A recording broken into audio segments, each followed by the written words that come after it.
자, 우리는 6.25 전쟁을 저번 영상에서 공부를 했고요. 오늘부터는 전쟁 이후에 남북한의 정치와 경제 상황에 대해서 배워보도록 하겠습니다. 자, 일단은 전쟁 시기 우리가 1대 대통령으로 이승만 대통령이 당선이 돼서 이승만 정부가 이제 이끌어가고 있었죠. 이승만 정부가 이제 세워지고 나서 6.25 전쟁 직전에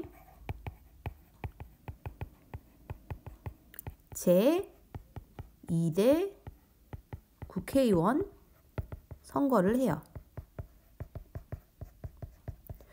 근데 이때 어떤 일이 벌어지냐면 이승만에 반대하는 또는 이승만 계열과 반대되는 계열의 많은 대다수의 어떤 정당이나 국회의원들이 뽑힌 거예요.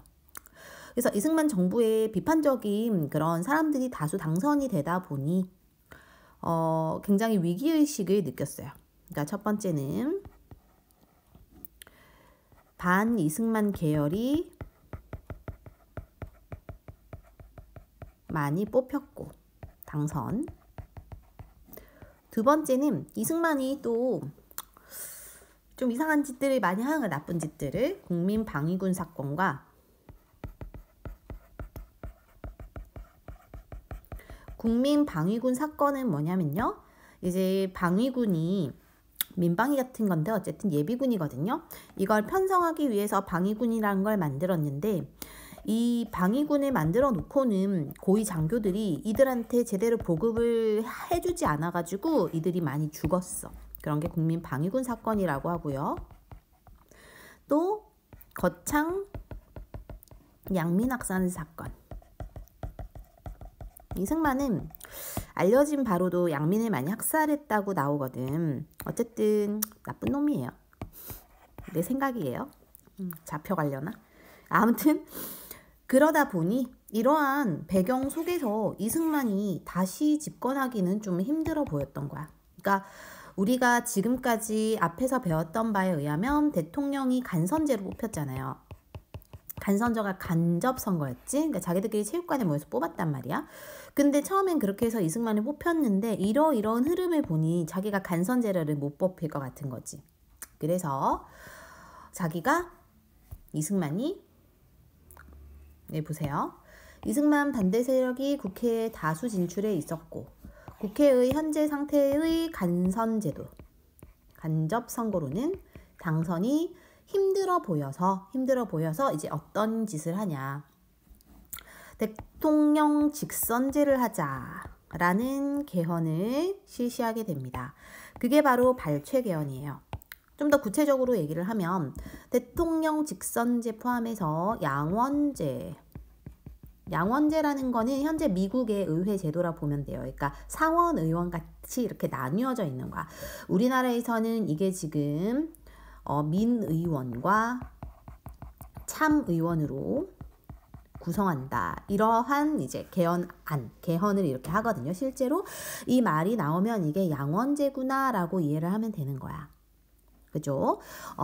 그래서 이러한 걸 바탕으로 하는 개헌안을 제출을 했는데 그게 부결이 됐어. 그러니까 처음에는 이게 개헌이 바로 통과된 게 아니라 부결이 됐는데 이거를 다시 이승만이 막 국회의원 가두고 연행하고 구속하고 이렇게 해가지고 그런 공포 분위기 사이에서 다시 표결을 통해서 통과시킨 게 발췌 개헌이에요.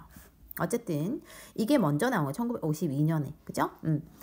이거 이후에 이제 이승만은 자기의 어떤 재집권을 위한 굉장히 많은 노력을 하죠. 그래서 두 번째로는 어떤 개헌을 실시하냐면 초대 대통령, 그러니까 처음 대통령 자기잖아. 자기한테 한해서는 연임의 제한을 없애자. 연임이라는 거는 한 번 더 하는 거를 말해요. 그러니까 연임이라고 하고 또 중임이라고도 하는데 중복돼서 임기를 채운다 이런 건데 그걸 없애자라는 개헌을 또 제안을 하는 거야. 그럼 연임 제한을 없앤다는 거는 계속 해먹어도 된다라는 거죠. 이거를 이제 딱 국회에 제출을 했는데 처음에 이게 부결이 됐어요. 국회 개헌안이 부결이 됐는데 국회가 정족수가 있어. 정족수는 거기에 이제 재적의원이, 그러니까 국회의원으로 이름을 올린 사람들 있죠. 그 재적의원이 203명인데 그 중에 이러한 개헌이라는 거는 헌법을 바꾸는 거기 때문에 굉장히 까다로운 조건을 거쳐야 돼. 그 정족수의 제적 의원의 3분의 2, 그러니까 66%는 통과를 시켜야 돼. 찬성을 해야 되는데 그 당시 66%를 이제 나누기를 해보면 135.333이었거든요.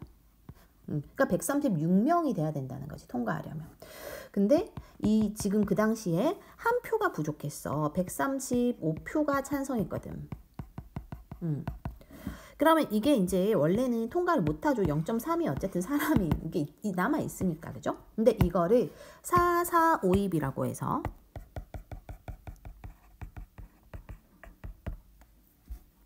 4,4,5입이라고 해서 이게 이제 이거는 반올림이 되는 숫자다. 그래서 이거 반올림해서 3도 사람 아니냐, 하나 올리자, 136명이다 라는 식으로 해가지고 이거를 변칙적으로 통과를 시킨다고요. 그래서 이게 4,4,5입 개헌이라고 합니다. 4,4,5입 개헌이 그거고요.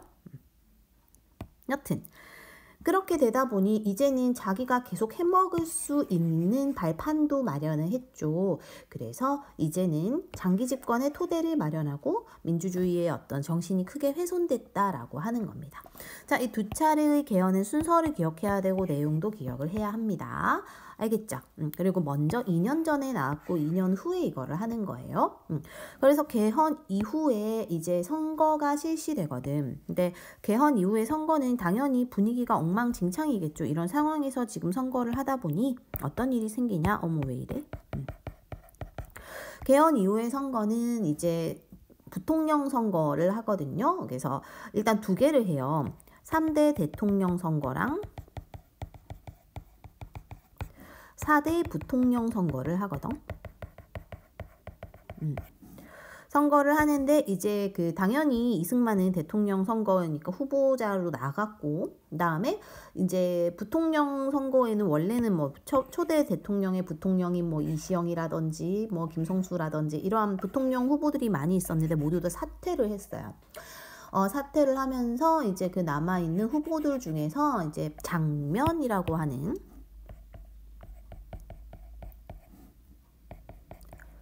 이 사람이 이제 이분이 부통령으로 당선이 되었고요.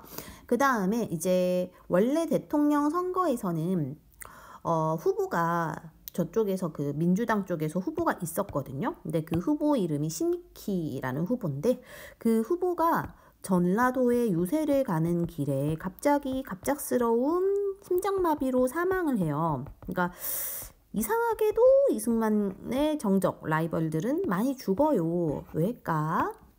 그치? 아무튼 그래서 죽고 나서 이제 이승만이 당선이 됐고, 대통령으로는 이승만이 당선이 됐고, 부통령으로는 반대쪽 민주당의 장면이 당선이 된 거야.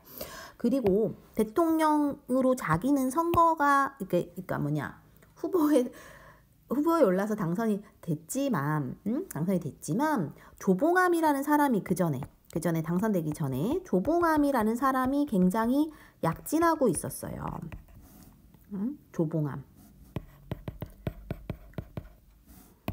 조봉암이라는 분이 약진을 하고 있었고, 이 조봉암이라는 분이 뭐 대표적인 독립운동가 출신으로서 굉장히 좀 의로운 분, 아무튼 좀 사람들이 좋아했다고.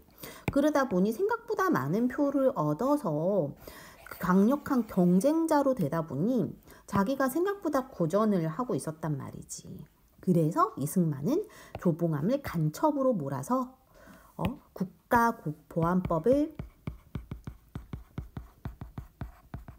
개정하고, 정부에 계속적으로 비판했던 경향신문도 폐간하는 등의 여러 가지 압박을 가해서 결국은 조봉암도 간첩으로 몰아서 사형을 내리거든요. 살인이라고 할 뻔했다.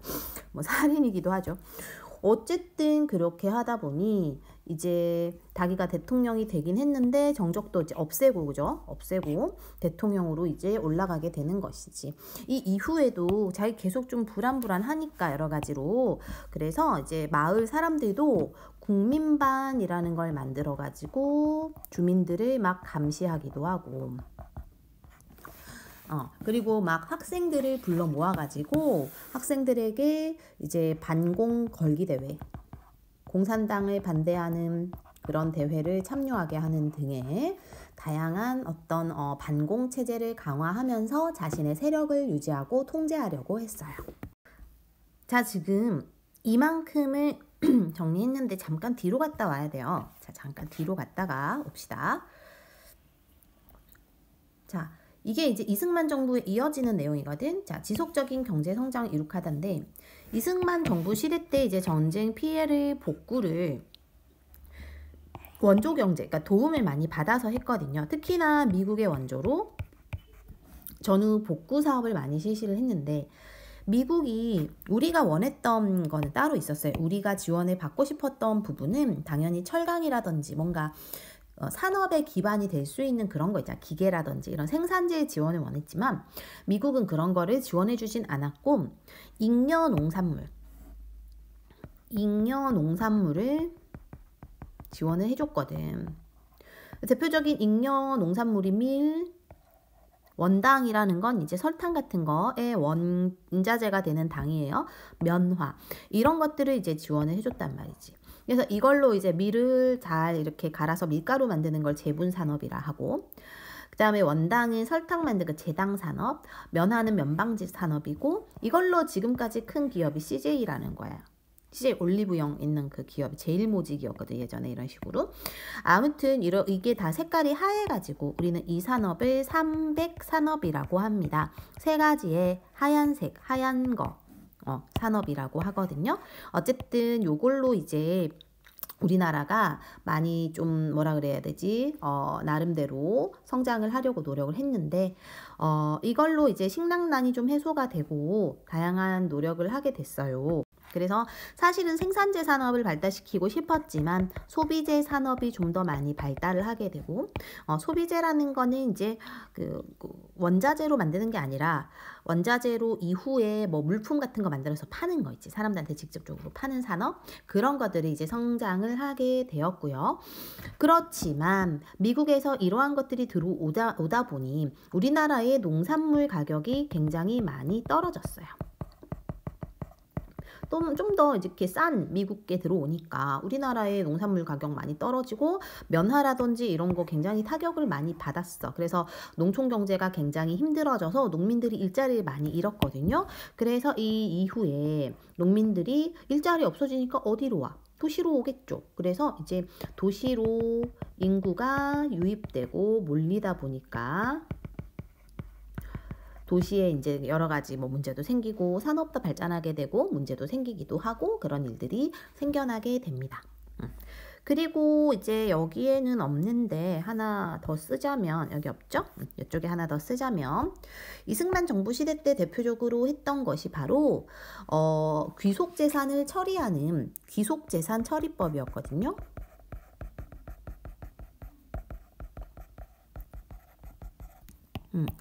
귀속재산 처리법이라는 게 이제 뭐냐 하면 귀속, 뭐 속해 있다는 거잖아. 재산이 어딘가에 속해 있다는 거는 일제강점기 때 일본이 가지고 있었던 재산을 귀속재산이라고 해요. 일제강점기 때 누가? 일본인이 가지고 있었던 재산을 어떻게 처리할 것인가. 그럼 이거는 왜 이런 일이 벌어졌냐면 우리가 이제 그 빠른 시점으로 광복하고 그 이후에 전쟁 터지고 여기까지 오는 그런 흐름 속에서 광복 이후에 거의 조금 있다가 몇 년 있다 전쟁 터졌잖아요. 그러니까 그 일본인들이 남기고 간 재산들이 있었던 거야. 그냥 빠르게 자기들도 광복이 일어나다 보니 일본인이 우리나라에서 더 이상 살기가 힘들잖아요. 그냥 눈치도 보이고 그렇잖아. 그래서 일본으로 급하게 떠났거든. 그렇게 해서 남은 재산들이 있었다고. 땅이라든지 집이라든지. 근데 이거를 처리하는 과정에서 우리 그 정부에서, 이승만 정부에서는 이것을 민간에 많이 넘겼어요. 민간에 많이 넘겼는데 이것을 특정 기업에게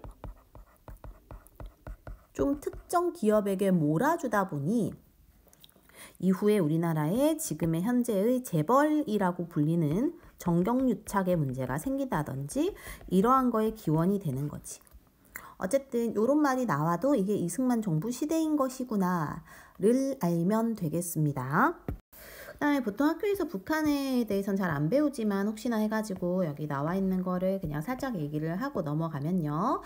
이 시기에 북한에서 지도자는 김일성이었거든. 김일성의 주도 아래에 국가 주석이라고 불리면서 이제 연합 정권을 이루고 있었고 6.25 전쟁 이후에 김일성이 굉장히 김일성 독립운동가로서 좀 이름을 날렸기 때문에 인기가 많았거든요.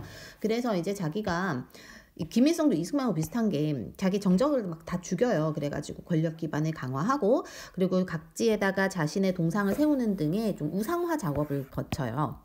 그렇게 하면서 자기가 이제 국가의 유일한 어떤 지도자가 되게 되고요. 이러면서 1인 독재 체제를 좀 강화하게 돼. 이걸 독재 정권이라고 하는 것이죠. 이거를 강화하게 되고 그러면서 실시했던 운동 중에 대표적인 게 이제 천리마 운동이라는 게 있고 천리마 운동이라는 거는 이제 국가의 경제개발 계획 중에 하나예요. 경제개발 계획 중에 하나인데 어떤 거냐면 예를 들어서 이제 대중의 노동력을 동원해서 그러니까 사람들을 다 투입시켜가지고 생산력을 획기적으로 높이게 하는 거야. 그래서 이걸 이제 천리마 운동은 그냥 노동을 투입시켜서 속도를 내서 경쟁력을 높이는 그런 건데 이게 이제 너무 노동력만 투자하고 자본이나 기술의 투자가 없어서 좀 약간 비판을 받는 운동이기도 해요. 그 다음에 생산 수단을 국유화시켰다. 국유화라는 거는 국가 소유로 이제 했다라는 것이고 이거는 대표적인 이제 사회주의나 이런 체제에서는 이렇게 하는 거지, 그치? 그래서 뭐 원래는 사유재산을 어느 정도 인정을 처음엔 했었는데 전후 복지 과정에서 농지를 협동조합으로 전환하는 등 협동조합이라는 건 어쨌든 이제 뭐 그러니까 단체가 갖는 거잖아요. 이런 식으로 바꾸는 등의 국유화 작업을 거치게 됩니다. 뭐 이런 게 지금 나와 있어서 한 거고 혹시 학교에서 안 하면 넘어가면 됩니다. 그 다음엔 우리가 4.19 혁명으로 다시 돌아가도록 하겠습니다. 여기로 갈게요. 자, 이제 이승만 정권에서의 가장 큰 혁명적인 사건 4.19 혁명을 배워보도록 합시다. 4.19 혁명의 배경은요, 이제 1960년 선거에서 자기의 부통령으로 그러니까 자기는 이미 당선이 되거든요. 4대 대통령에서 당선이 되기 때문에 그 이후에 자기의 뒤를 받쳐서 이어서 받을 자기 똘마니를 하나 심고 싶었어. 그래서 그 똘마니로서 이기붕을 당선시키고 싶어서 부정선거를 하게 됩니다. 그래서 전국적으로 부정선거를 하게 되고 우리가 그거를 3.15 부정선거라고 하고요.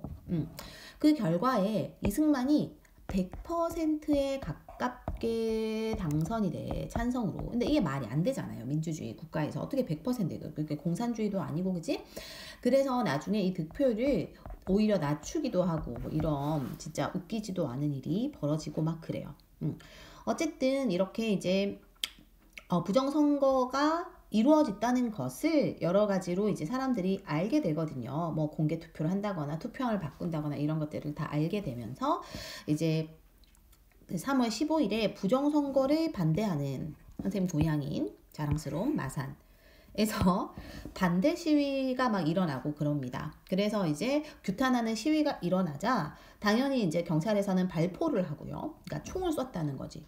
총을 쏘고 발포를 하고 뭐 체류탄 던지고 이렇게 해서 학생 김주열이라는 학생이 그 당시 이제 사라지게 되는데 마산 앞바다에서 김주열이라는 학생의 시신이 발견되는데 왼쪽 눈인가에 이제 총알이 박혀 있었던 거지. 그 체류탄이.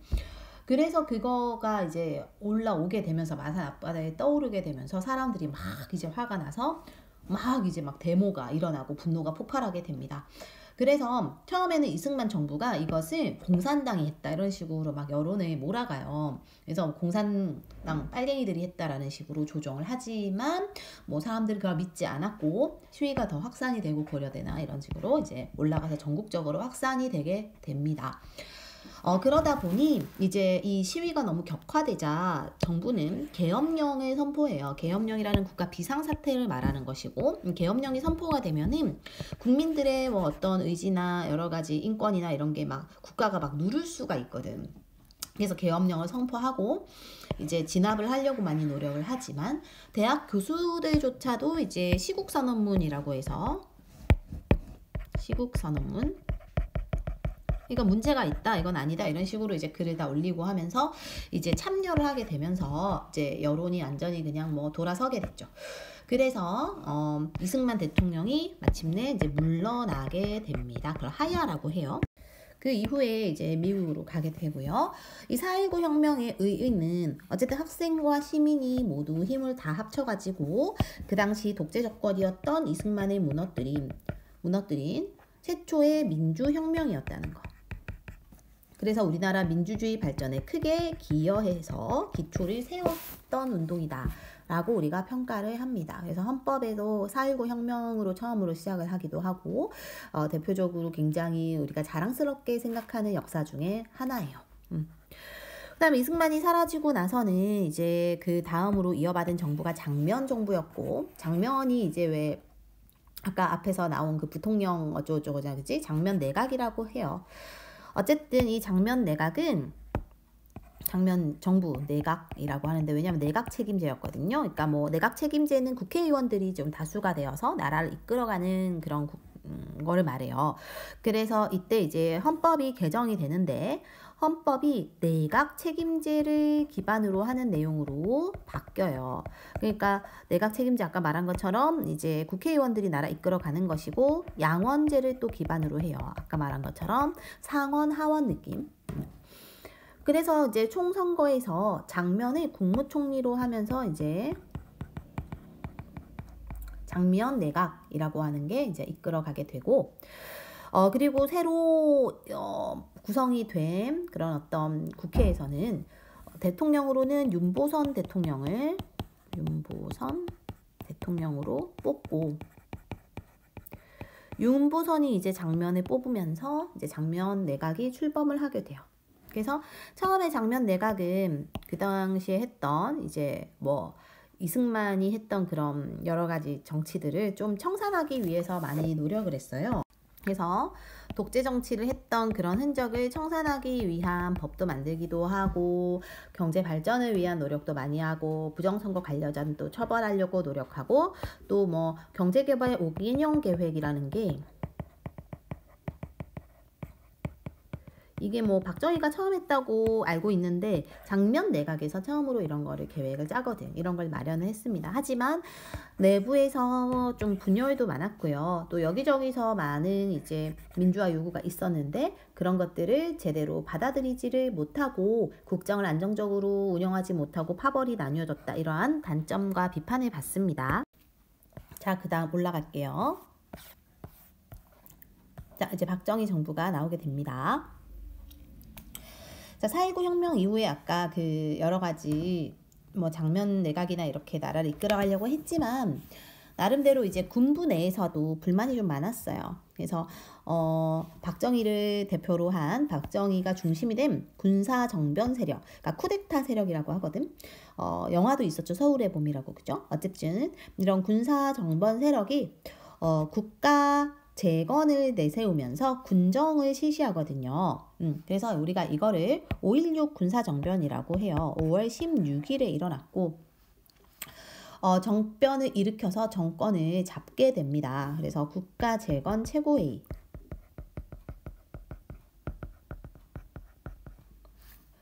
통해서 반공과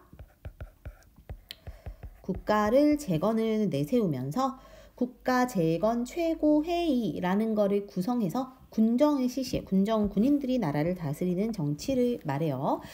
그래서 이 국가재건 최고회의에서 입법권, 행정권, 사법권 이걸 다 장악하고 군정을 실시하게 됩니다.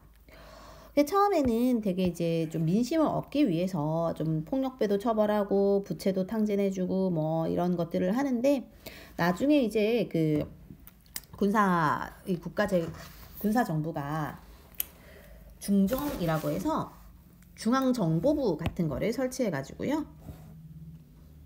중앙정보부, 그때 당시 이제 줄여서 중정 이라고 부르는 권력기구인데 원래는 이게 약간 그 국가의 안전보장을 위해서 미국의 CIA처럼 약간 스파이 같은 그런 세력으로 키우는 것이다 이렇게 얘기했지만 사실상은 권력 유지용이었어. 권력에게 뭐 말 안 들은 애들 잡아오고 이런 용도로 권력 기반을 좀 강화했고요. 그리고 대통령을 이제 그러니까 헌법을 개정해요. 그 앞에까지 우리가 내각 책임제였잖아 방금 그죠? 그걸 다시 대통령 중심제로 헌법을 바꾸면서 박정희가 대통령으로 당선이 되게 됩니다.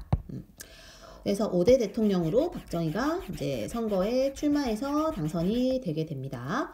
박정희 정부가 했던 일은 대표적으로 이제 한일협정이 있어요.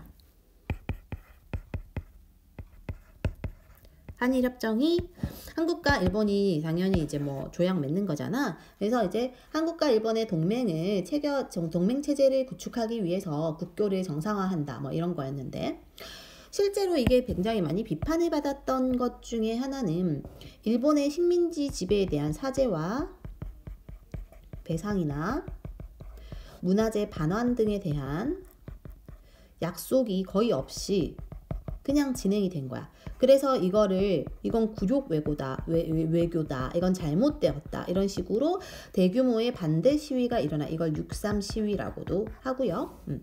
어쨌든 뭐 맞잖아, 그죠? 굴욕 외교다 이런 식으로 이제 반대 시위도 많이 일어났고 대대적으로 전개가 되게 됩니다. 그러면서 정권 퇴진을 요구하게 되게 돼요. 그래서 이때 정부가 이제 그 계엄령을 선포하고 시위를 누르고 이러면서 결국 그냥 강압적으로 누르고 한일 협정은 체결이 되게 됩니다. 이게 1965년이었고요. 그 다음에 베트남 전쟁에 파병을 하게 돼요. 베트남 파병이라고 하는데 이것도 굉장히 이제 많이 욕먹는 것 중에 하나인데요. 그 미국과 이런 조약을, 그러니까 외교를 하는 과정에서 미국이 베트남 전쟁에 고전을 하고 있었기 때문에 국군을 좀 파견해 달라고 요청을 해요. 그래서 우리가 그걸 파병을 하면서 뭐 외화를 당연히 받았겠지, 돈을. 그죠? 그래서 그러한 것들이 이제 쓰여 있는 게 브라운 각서인데요. 브라운 각서.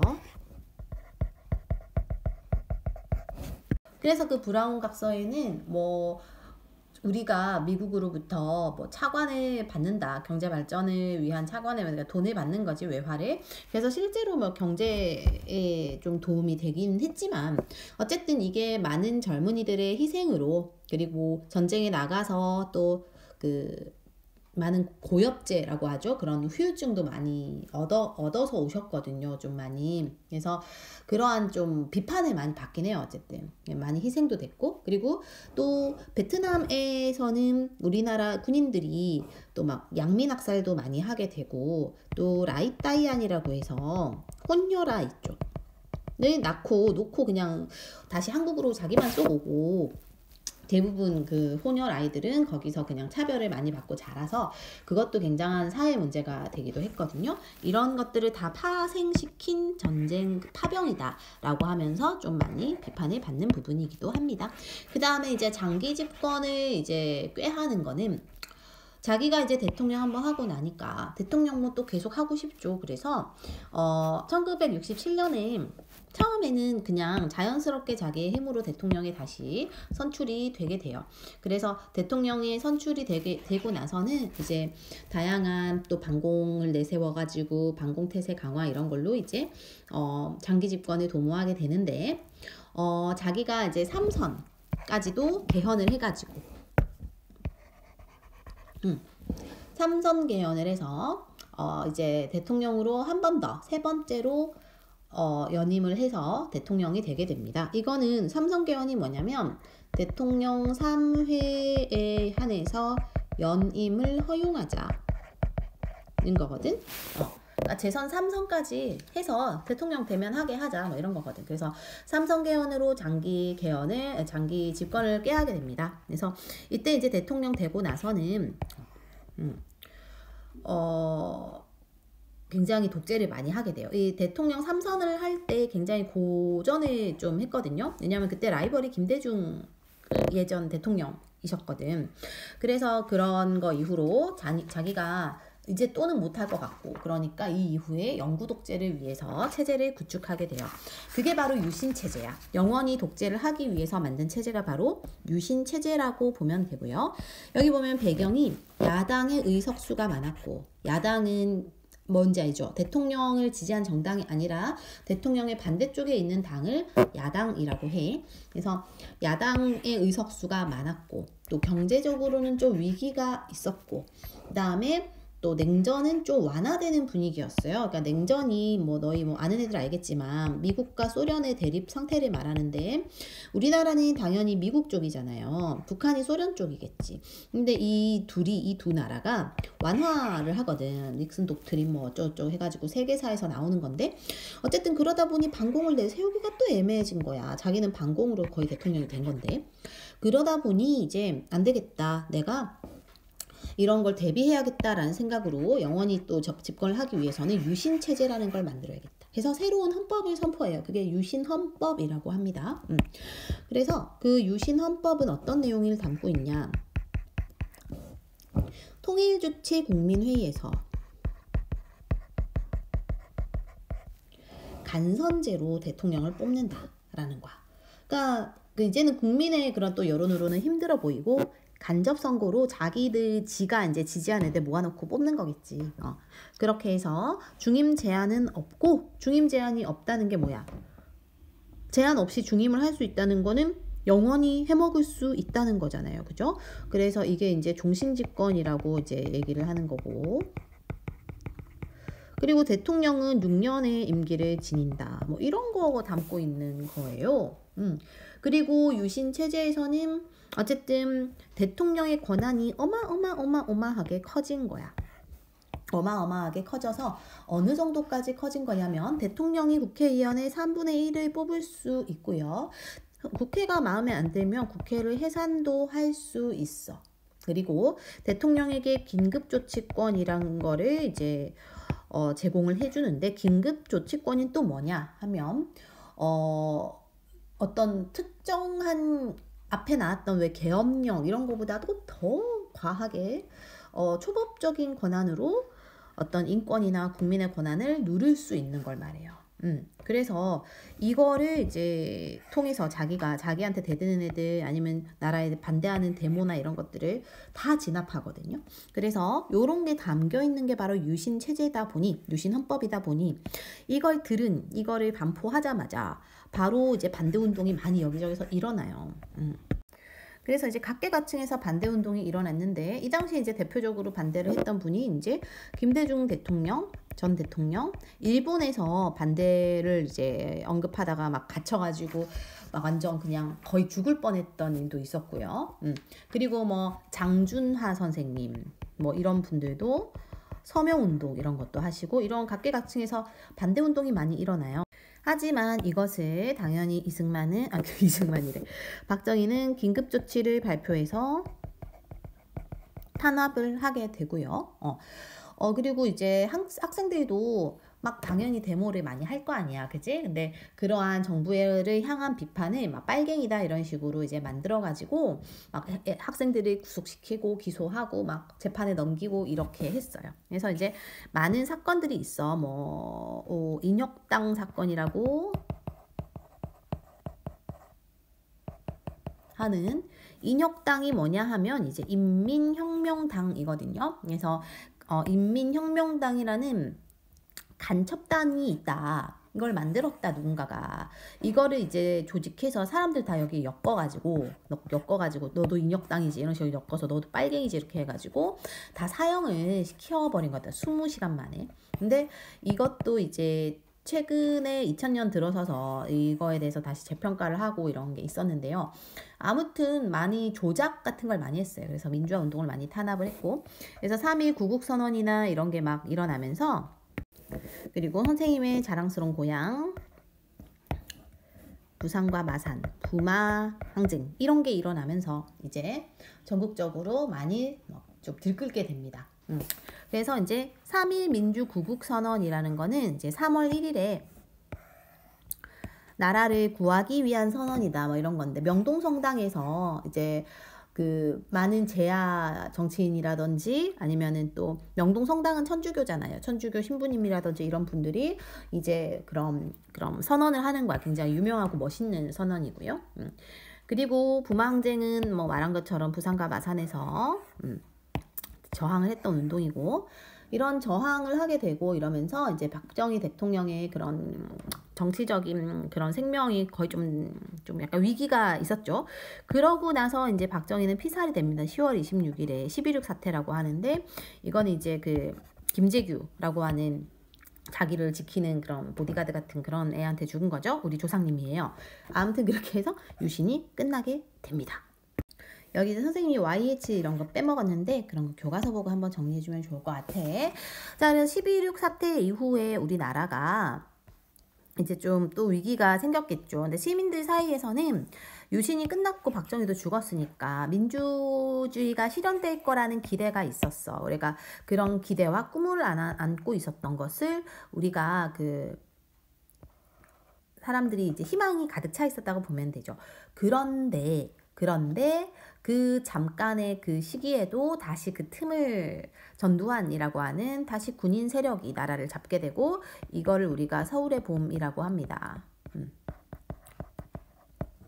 서울의 봄은 이제 그 신군부가 이제 전두환 정부거든. 전두환 정부가 이제 자기의 그 또다시 쿠데타 12.12 사태라고 해요. 그걸로 그 내용이 빠져 있군요. 12.12 사태로 선생님 생일이고요. 현대사는 선생님과 연관이 좀 많이 되어 있어요. 그래서 12월 12일에 이제 군사 반란으로 군권을 장악하게 되는데, 그거에 맞서서 막 좀 대규모 시위가 일어나요. 그런 시위들을 다 이제 진압하고 이렇게 하면서 이제 막을 내린 걸 서울의 봄이라고 하고요. 어쨌든 그렇게 해서 정권을 잡게 되고, 그거를 이제 이거를 누르고 이러한 반대 세력을 누르고 대통령으로 당선이 되게 돼요. 이거는 요걸 좀 하고 와야 될 것 같은데, 요거부터. 여기를 안 하니까 저걸 저기다 다시 썼죠. 12.12 사태라고 해서 이제 군사 쿠데타라고 하죠. 신군부라고 하는 새로운 군인 세력, 전두환을 대표로 하는 애들이 이제 쿠데타 일으켜가지고 이제 정권을 잡았고, 이게 얼마 전에 서울의 봄이라는 영화에서 나왔잖아, 그치? 그리고 이거를 저항하는 운동, 5.18 광주 민주화 운동 또는 민주화 운동, 광주를 붙이기도 하고 빼기도 하는데요. 5월 18일에 광주에서 일어난 신군부를 퇴진을 하라, 이런 저항을 하는 운동이에요. 유신 세력을 처벌하라, 이런 시위인데, 이것에 대해서 이제 계엄령이 선언이 되고, 탱크, 헬기 같은 걸 동원해가지고 시민군을 막 공격해. 그래서 광주에서 시위가 일어나는데 이걸 폭력적으로 진압하다 보니 시민들도 가만히 있을 수 없어서 시민군이 결성이 되고, 이제 서로 무력으로 다투게 되는 그런 상황까지 가게 되고, 일반 죄가 없는 학생들이라든지 임산부라든지 이런 여러 가지 그런 일반 시민들이 많이 죽게 되는 그런 일이 일어납니다.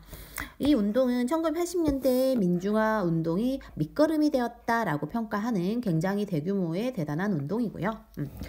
그래서 이제 이 이후에 이런 것들이 이제 알려지게 되면서, 광주에서 이런 게 있었다는 게 알려지게 되면서 이제 6월 민주항쟁이라는 아주 중요한 운동까지 이어지게 됩니다. 흐름이. 했죠. 그래서 이제 신군부의 등장으로 군사 독재가 이어질 것 같으니까 서울에서는 이제 서울의 봄이라고 하는 민주화 운동이 일어나요. 저항하는 거거든. 이게 이제 체코슬로바키아에서 먼저 프라하의 봄이라는 게 1968년에 일어났어요. 그거를 이제 이름을 본따가지고 민주화 운동 이름을 서울의 봄이라고 붙인 것이고, 그래서 계엄 철폐하라, 뭐 유신을 해산하라 이런 거를 막 내렸는데, 이거를 이제 막 또 강압적으로 했고요. 이 이후에 5.18 잠깐 갔다 왔고요. 이 이후에요. 갔다 왔고요. 이렇게 5.18을 좀 강압적으로 누르면서 국가보위 비상대책위원회 같은 걸 만들어요. 국가보위 비상대책위원회, 이걸 비대위라고 하는데요. 근데 이 국가보위 비상대책위원회의 대표가 이제 전두환이 되는 거야. 어쨌든 이렇게 하면서 이제 이거를 우리가 정리할게라는 핑계로 자기들이 실권의 장악을 하게 되고, 그러면서 언론을 통제하고 정치인들도 막 통제하고 이렇게 되는 것이지. 그러면서 모든 준비를 끝낸 전두환은 간접 선거, 그냥 자기들끼리 모여서 체육관 선거 해가지고 대통령 되게 되고요. 그래서 이제 7년 동안 단임 대신 한 번 하는 거에 대통령에 당선이 되게 됩니다. 목표로 내세웠던 것은 정치, 안정, 경제, 성장이었고요. 근데 어쨌든 이러한 그 전두환에 대해서 굉장히 반대의 목소리가 많았기 때문에 이후에 이제 6월 민주항쟁까지 이어지게 됩니다. 일단은 여기까지 끊을게요.